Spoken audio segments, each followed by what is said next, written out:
Plan చేసుకోవాలి అంతే కదా.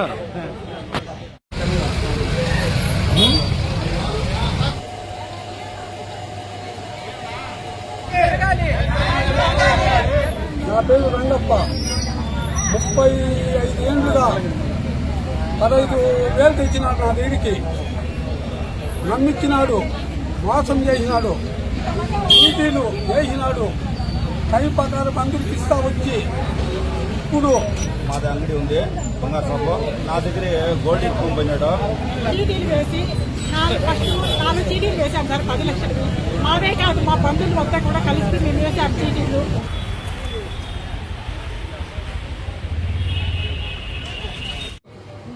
అందరికీ నమస్కారం. మార్చి 7న మనకు ఒక కంప్లైంట్ వచ్చింది. దాంట్లో భాగంగా 49/26 అనే కేసు రిజిస్టర్ చేయడం జరిగింది. దాంట్లో అది చిట్ ఫండ్ యాక్ట్. దాంట్లో ఒక 7 మంది ముద్దాయిల పైన మనకు కంప్లైంట్ ఇవ్వడం జరిగింది. దాన్ని కేసు రిజిస్టర్ చేసి ఇన్వెస్టిగేషన్ చేస్తున్నాం. దాంట్లో కొంతమంది బాధితులు ఒక అన్రిజిస్టర్డ్ చిట్ ఫండ్ లో అమౌంట్ పెట్టడం వల్ల లాస్ అయ్యి వాళ్ళు అబ్స్కాండ్ అయిపోయినారు సార్, మాకు ఇవ్వలేదు అని చెప్పి వాళ్ళు మనకు ఒక కంప్లైంట్ వచ్చింది. దానిపైన కేసు రిజిస్టర్ చేసి ఇన్వెస్టిగేషన్ చేస్తున్నాం. దాంట్లో మన దగ్గరికి వచ్చిన వాళ్ళని వాళ్ళ స్టేట్మెంట్ తీసుకొని వాళ్ళ దగ్గర ఉన్న ఎవిడెన్స్ ఏవైతే డాక్యుమెంటెడ్ అంటే వాళ్ళు రాయించిన స్లిప్పులు కావచ్చు, బుక్స్ కావచ్చు, అది ఏమన్నా కానీ అలాంటివన్నీ కూడా సీజ్ చేయడం జరిగింది.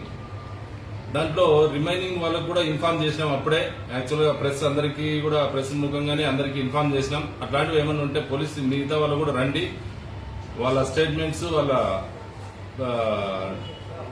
స్టేట్మెంట్ తీసుకొని మేము వాళ్ళను కూడా విక్టిమ్స్ గా గుర్తించి కేసులో వాళ్ళు కూడా విట్నెస్ ఉండే విధంగా చేస్తామని చెప్పడం జరిగింది. దాంట్లో కొంతమంది అయితే వచ్చారు, ఇంకా కొంతమంది ముందుకు రాలేదు. వాళ్ళు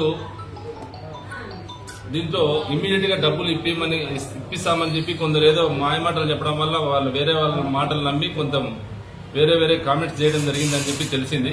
దాని ముఖంగానే ఇప్పుడు ఈరోజు ఈ ప్రెస్ మీట్ లో తెలియజేసేది ఏమంటే, ముఖ్యంగా అలాంటి విక్టిమ్స్ ఎవరైనా ఉంటే మా దృష్టికి తీసుకొని వస్తే వాళ్ళ స్టేట్మెంట్స్ తీసుకొని వాళ్ళ ఎవిడెన్స్ ఏమైనా ఉంటే మేము కలెక్ట్ చేసుకుని యాజ్ పర్ ప్రొసీజర్ అవి సీజ్ చేసి కేసులో భాగంగా చేయదలుచుకున్నాం.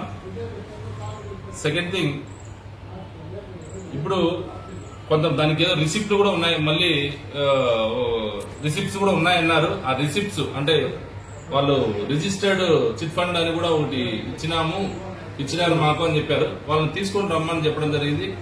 అలాంటివి ఏమైనా ఉన్నా కానీ తీసుకొని రమ్మని చెప్తే పత్రికా ముఖంగా తెలియజేస్తున్నాం. ఎట్ ద సేమ్ టైం ఎవరు అన్నెసరీగా వితౌట్ ఎవిడెన్స్ ఏది మాట్లాడదని చెప్పి అలా మాట్లాడితే మాత్రం ఖచ్చితంగా చట్టపరంగా చర్యలు తీసుకోవడం మాత్రం జరుగుతుంది. కాబట్టి దాన్ని దృష్టిలో పెట్టుకుని ఏమన్నా ఉంటే మీకు డౌట్స్ ఏమన్నా ఉంటే అవి పోలీస్ స్టేషన్ లో నేను గాని మా ఎస్ఐ గారు గాని ఇక్కడే ఉంటారు. మమ్మల్ని వచ్చి మీ డౌట్స్ ఏమైనా ఉంటే క్లారిఫై చేసుకోవాలని చెప్పి ఈ పత్రికా ముఖంగా తెలియజేస్తున్నాను. Thank you. అది ఎవరు చెప్పారో అది అని అట్లా అన్నారు. ఎవరన్నా ఉంటే వాళ్ళు ఫస్ట్ మాకు వాళ్ళ దగ్గర ఏమన్నా ఎవిడెన్స్ ఉంటే మనం తీసుకోకపోతే వాళ్ళు కన్సిడర్ చేయకపోతే ఏమన్నా మాట్లాడాలా. ఆల్రెడీ మనకు ఇది పీజీఆర్ఎస్ పిటిషన్ లో ఇచ్చారు. వాళ్ళందరికీ కూడా వాళ్ళ డౌట్స్ ఉండేవి క్లారిఫై చేశాం. ఎవరన్నా ఉంటే మీ ద్వారా కూడా మీడియా ద్వారా తెలియజేసేది అది. అలాంటి వాళ్ళు ఎవరన్నా ఉన్నా కానీ ముందుకు వచ్చి మాకు మా ఎస్ఐ గారు నేనే ఇక్కడే ఉంటాము, అందుబాటులోనే ఉంటాం. కాబట్టి మార్నింగ్ నుంచి నైట్ వరకు ఎప్పుడైనా కానీ మీ దగ్గర ఉన్న ఎవిడెన్స్ ఏమైనా ఉన్నా ఇచ్చి వాళ్ళకు కూడా యాజ్ పర్ యాక్ట్ ప్రకారమే వాళ్ళకు న్యాయం జరిగే విధంగా చూస్తాం. ఫ్యామిలీ వాళ్ళు ఆర్గనైజ్ చేశారు. అది చాలా ఇయర్స్ నుంచి నడిచిందని చెప్పారు. అది ఉన్నటువంటి ఆల్ ఆఫ్ సడన్ వాళ్ళు ఇది ఎత్తేసి వెళ్ళిపోయారని చెప్పి మనకు కంప్లైంట్. వాళ్ళపైన వాళ్ళు ఇంకా కొంతమంది బినామీలని నెక్స్ట్ వాళ్ళ ప్రాపర్టీస్ గురించి కూడా మనకు ఇది ఇచ్చారు.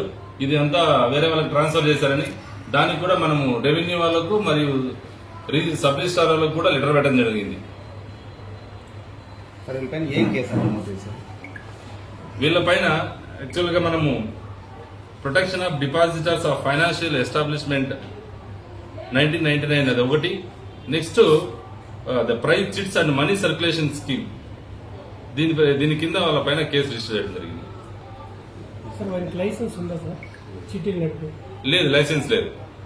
వన్ మోర్ థింగ్ మళ్ళీ మీడియా ముఖంగా తెలియజేసేదంటే పబ్లిక్ కూడా ఎట్టి పరిస్థితుల్లోనూ అనాథరైజ్డ్ చిట్స్ దాంట్లో డబ్బులు ఇన్వెస్ట్ చేయొద్దండి. హై రేట్ ఆఫ్ ఇంట్రెస్ట్ ఇస్తారని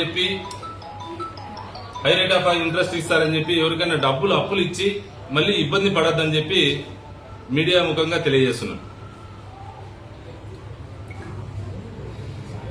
సో అన్ని కేసెస్ లో మనం చూసేది ఏంటంటే సార్ 10 years 20 years నుంచి ఎటువంటి ఇంటరప్షన్ లేదు, సడన్ ఇట్లా జరిగింది అని చెప్పేది మనకు వినపడే మాట.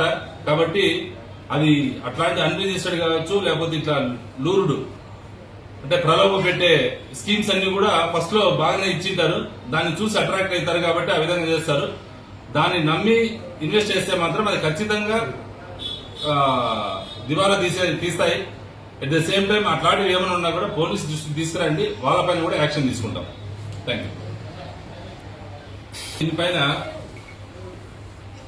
ఏదన్నా ప్రజెంట్ మనకి దీంట్లో అన్ని మనం ఎవిడెన్స్ అయితే కలెక్ట్ చేసినాం, ఎక్సెప్ట్ ఒక రిజిస్టర్ లో మాత్రమే సీజ్ చేయాల్సింది. అది అయిందంటే మాక్సిమం మనం ఇన్వెస్టిగేషన్ కంప్లీట్ అవుతుంది. ఆ రిజిస్టర్స్ కోసం అసలు ముద్దాయిలు దొరికితే వాళ్ళ దగ్గర నుంచి సీజ్ చేయాల్సి ఉంటుంది. అది దొరికిన వెంటనే ఇన్వెస్టిగేషన్ కంప్లీట్ చేస్తాం, చేసి కోర్టుకైతే ప్రొడ్యూస్ చేస్తాం.